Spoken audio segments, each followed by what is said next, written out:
প্রত্যেকবার ওয়ার্ল্ডে একটা নতুন ট্রেন্ডিং টপিক আসে এবং আমাদের দেশের ক্রিয়েটররাও সেইটাকে ভিডিও বানায় বানায় ট্রেন্ডিং করে, তারপর কি হয়, কোর্স সেল করে। এখন নতুন ট্রেন্ড হচ্ছে এআই অর্থাৎ artificial intelligence and machine learning.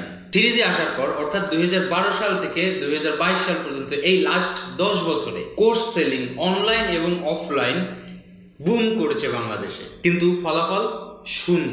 আমি ব্যাখ্যা করব কিভাবে ফলাফল শূন্য। তবে নেক্সট 10 বছরে আর্টিফিশিয়াল ইন্টেলিজেন্স এবং মেশিন লার্নিং এর ক্ষেত্রে যেন বিফলে না যায়, সেক্ষেত্রে কি করা যায় সেটাও আমি ব্যাখ্যা করব। এবার আসি লাস্ট 10 বছরে freelancing, earn money, online, design, programming, তারপরে আমরা ফেসবুক বানালাম, গুগল বানালাম।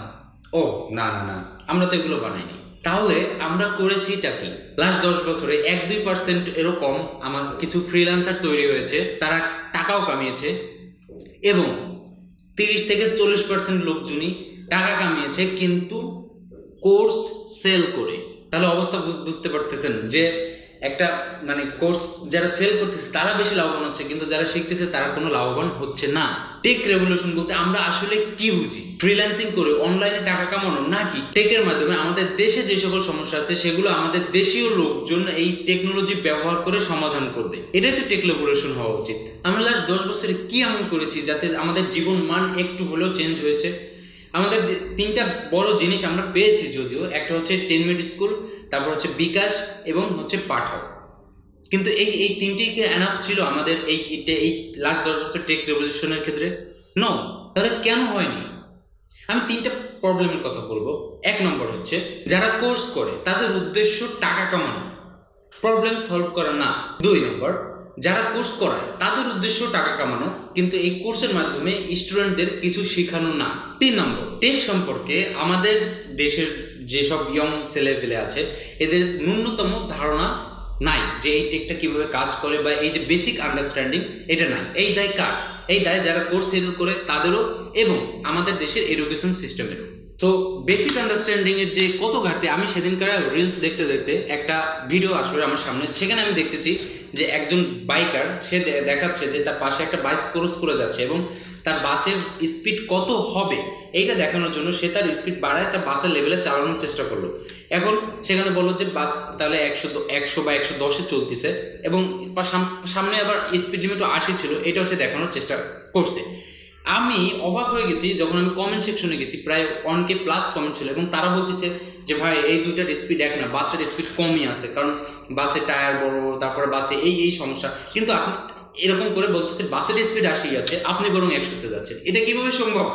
দুইটা জিনিস একই সাথে যাচ্ছে, তাহলে এটার স্পিড কম এটার স্পিড বেশি, এটা কিভাবে হয়? তাহলে এই হচ্ছে আমাদের বেসিক আন্ডারস্ট্যান্ডিং অ্যাবাউট ফিজিক্স। আচ্ছা, আর সমালোচনা না করি, এবার সামনে আগাই।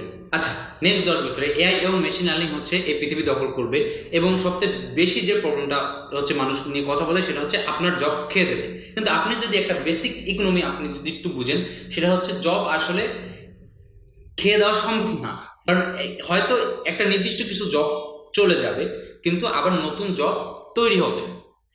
এটাই ইকোনমি, এভাবেই হচ্ছে রান করে ইকোনমি। কিন্তু তাহলে কোশ্চেন হচ্ছে যে আপনি নতুন জবের জন্য নতুন কিছু শিখতে রাজি কিনা। তাহলে এখন নতুন কিছু, তাহলে এবার এআই এবং মেশিন লার্নিং এটা হচ্ছে একটা নতুন ট্রেন্ড এবং এর বিষয়ে এটা নিয়ে সবাই এখন হচ্ছে কোর্স তৈরি করবে না, কিন্তু কোর্স তো আগেও তৈরি হয়েছে। তাহলে এবারে কোর্স তৈরিটা বিফল না হওয়া কিভাবে ঠেকানো যায়? প্রথমে আমি চ্যাটজিপিটিকে আস্ক করি যে what is the basic understanding need to learn AI, okay? And আমার চ্যাটজিপিটি আমাকে বলতেছে যদি এআই লার্ন করতে চায় তাহলে কি বেসিক আন্ডারস্ট্যান্ডিং থাকা দরকার।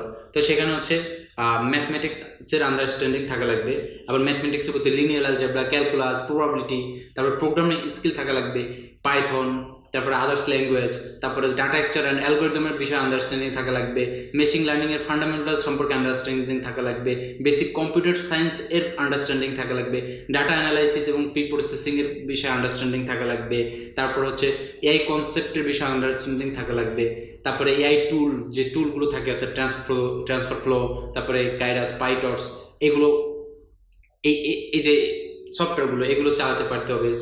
তারপর আপনার সফট স্কিলেরও দরকার পড়বে। সো এইভাবে হচ্ছে একটা এআই শিখতে চাইলে তার বেসিক এই পরিমাণ আন্ডারস্ট্যান্ডিং দরকার। সো এরকম আমাদের লাস্ট 10 বছরে যখন হচ্ছে টেক রেভলিউশন ছিল, তখনও এরকম টেকের বিষয়ে কিছু আন্ডারস্ট্যান্ডিং হচ্ছে থাকা খুবই জরুরি ছিল। তো সেক্ষেত্রে মনে করেন বেসিক কম্পিউটার সায়েন্সের ডিগ্রি, কম্পিউটার কীভাবে কাজ করে, কালার থিওরি, যদি কেউ ডিজাইন শিখতে চায়, প্রোগ্রামিংয়ের বেসিক্স, এগুলো দরকার ছিল। কিন্তু আমাদের দেশে হয়েছে কি লাস্ট 10 বছরে জাস্ট সফটওয়্যারটা চালানো শেখানো হয়েছে বা প্রোগ্রামিং ল্যাঙ্গুয়েজটা শেখানো হয়েছে, কিন্তু বেসিক আন্ডারস্ট্যান্ডিং যে জিনিসটা এগুলো শেখানো হয় না। যার কারণে কোর্স ঠিকই শেখাচ্ছে, কোর্স সেলার সে টাকা ঠিকই কামিয়েছে, কিন্তু যে শিখেছে সে আসলে কিছুই শিখেনি।